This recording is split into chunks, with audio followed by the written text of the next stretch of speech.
What's going on, guys? David here, Diecast Life and Death, with another thrilling episode of God Knows What is going to happen. And I've always told you, the next episode is going to be God Knows What. And I hope this episode doesn't bore you. Because it certainly doesn't bore me. Yeah, I still haven't found the old green box cutter yet, but I'm on the hunt. Indeed. So, guys, I came across this box today, and I thought you guys might like to see just, if you're collecting diecast, there's got to be a love for the automobile. And I don't mean there has to be, but there should be. I mean, because realistically, we are collecting, we're collecting replicas of the cars that we enjoy. And in real life, sometimes we do the same with one-to-one scale cars. Yeah. So I have this pile right here, and this won't be long, but I hope you guys enjoy some of the stories that come along with some of these plates. And I think the real car lovers out there will appreciate some of these plates. And so with that, I'm going to bring out the first one. So these are this isn't a big deal, guys. And I'm going to explain what this is right here. So this is an original 1965 print. I mean, because it's printed, it's not sticker. But XXX000. Right. Well, what the hell's that? Well, okay. So when you went into your local tax office to pay for your new, license plates, they would have a copy of this license plate stuck to the old wall, so you'd see what the new plate looked like. But this is a non-registered plate, and I just started collecting these because I thought they were pretty cool. And so I've got the 1965 version, got the 1967 version. I have the 1969 version. Stand by, guys. I have another 1969 version. And why on God's green earth do I have a third copy? I don't know. It's because when you find them, you buy them. And I wasn't paying attention to what year, at the time. If I found it at a flea market or a estate sale or something, I bought them. Yeah. So the next one is the 1970. So if you go back to the beginning, the original was a 65, which I had a 65 GTO convertible. Next one was a 67, and we'll get to that later. But I had a 67 400 Firebird. Then 69, I had a 69. I had a couple 69 GTOs, convertible, hardtop, whatever. And then 1970, I had a number of 1970 GTOs, hardtops and convertibles. So these years were important to my garage. And these were, tacked to the wall. Just neat pieces. But, so then, you gotta have the kind of plates that are, advertisement. And look at the thickness of this, guys. This is not some cardboard. This is actually Ford Motor Company printed that I got. We were doing the setup for the the International Auto Show, and these plates were on the cars while they were on display at the International Auto Show, and so I had to have one when the show was done because I had to have one, but not to shut down. We're not all about Ford here. We have the old USA one, and I haven't cleaned these up. These have sticker residue, but these are vintage, old, you know, factory branded kind of things. And if you really want to go back, have you driven a Ford lately? When America needs a better idea, Ford puts it on wheels. Okay, so this was around when, like the Maverick and the Pinto, and, have you driven a Ford lately? The light bulb would turn on. But a piece of, advertising history that's a little bit different than, you can just grab anywhere. This next one is an old Ford dealership in San Antonio, Texas. It's no longer, the family sold it, but just another piece of license plate history. And then we have another Ford printed one, USA #1 truck. Yeah. Well, they've been printing, not this, but they have been the #1 selling truck for eons, guys. And so what plate collection is, you got to have the old manufacturer plate. And this was from 96.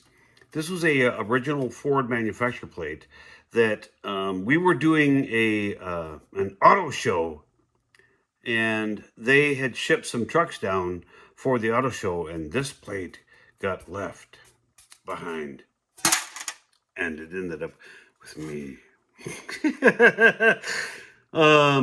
So this next one is this one came off of, actually there's two of them, but these came off of one of my Grand National Buicks. These came off of the one that actually, if you watch the video of the one that got stolen, and when they recovered the car, these plates were still on it. And so there's a little bit of memory here, guys.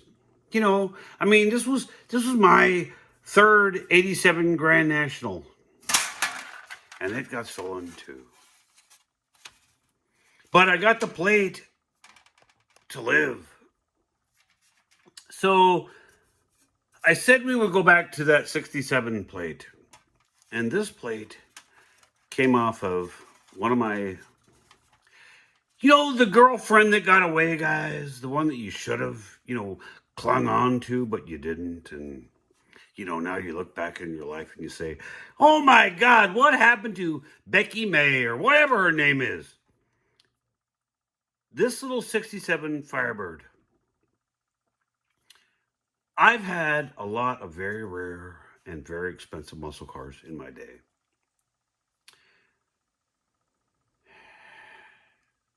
But this one, I miss this one. And by all rights, I shouldn't miss this one. But I loved the hell out of this car. And it was a 67 Pontiac Firebird 400.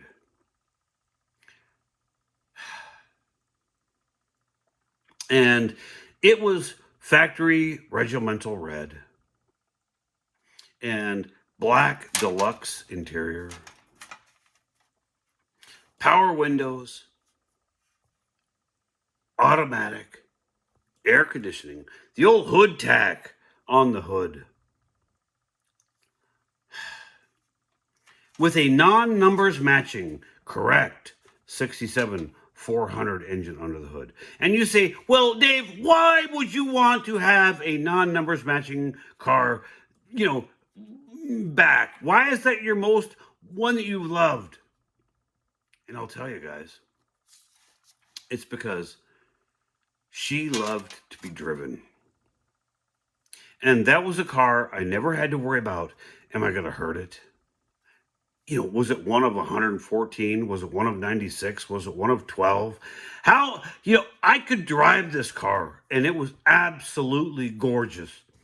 And I didn't care if the engine gave out because I could always replace it and I wasn't hurting the value of the car. Guys, sometimes we have to decide whether cars are worth more in their package or out of their package. And I gotta tell you, I'm starting to come to believe, no, that's a lie. I've been believing it for a long time because I've been a loose collector for a long time. But it's starting to come to more fruition that it's better to enjoy them for what they really are than to covet them in their packages. And guys, if you're, in package collectors, I'm not picking on you. All I'm simply saying is I enjoyed all of my time with this car. And out of all the rare cars I have owned and gotten to enjoy in my lifetime, that's the one I would kill to have back in my garage. And I'll shut up. Next plate. Now I got this one at a, we were on a trip, and I just found this, and it was like, well, I like that as a GTO, but I'd never lived in New Hampshire. But when you could buy this at a flea market, I was like, well, I'll take that. Yeah. So this next one is a one that was on one of my 70 GTO judges, Your Honor. And just a neat plate. Guys, I hope I'm not boring the hell out of you. I really am. I'm a car guy. Yes, I'm a diecast guy. Yeah. And if you are a subscriber to the channel, you already know that. But many of you may not know I am a lover of real cars as well. And that's why some of these plates, are in my collection. And this next one is, next two actually, because I have a pair. And not that this is important. Come on, get up there.